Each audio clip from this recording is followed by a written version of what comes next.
presentation, first of all, I'm going to introduce myself and my team members, which have 6 members from Group 7. FARAHANI, NISALINI NAIR, YASMIN, CHRISTIE UYANG, SIITI Aishah, and KARMILA. Today we're going to talk about incident in the workplace due to hazardous material.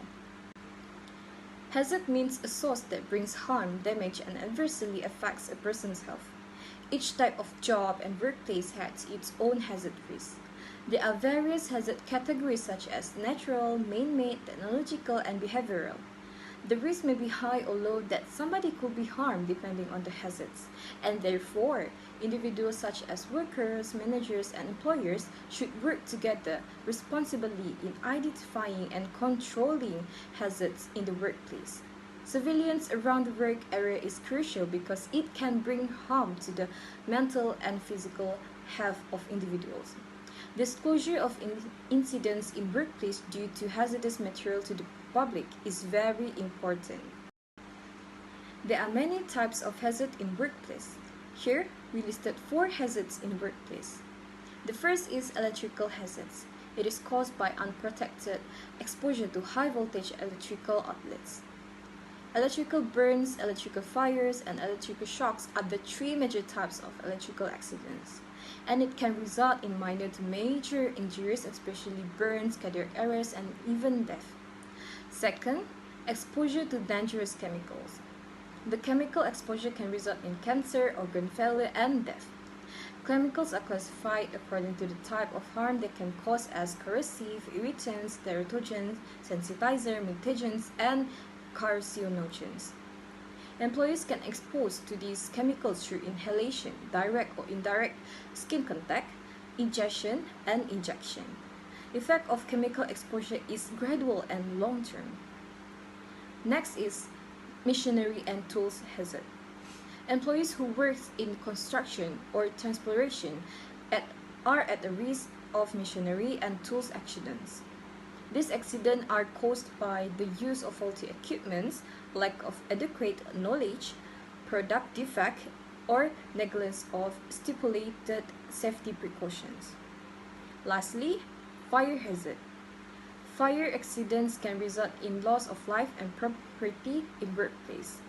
Things to look out for to prevent fire outbreak is faulty electrical equipment, culture, and combustible materials.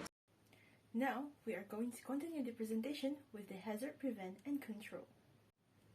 Effective controls protect workers from workplace dangers, help prevent accidents, illnesses, and incidents, reduce or eliminate safety and health risk, and assist employers in providing safe and healthy working conditions for their employees.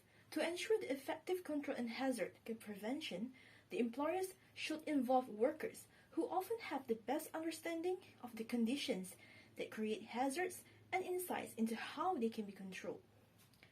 Plans also should be developed with measures to protect workers during emergencies and non-routine activities.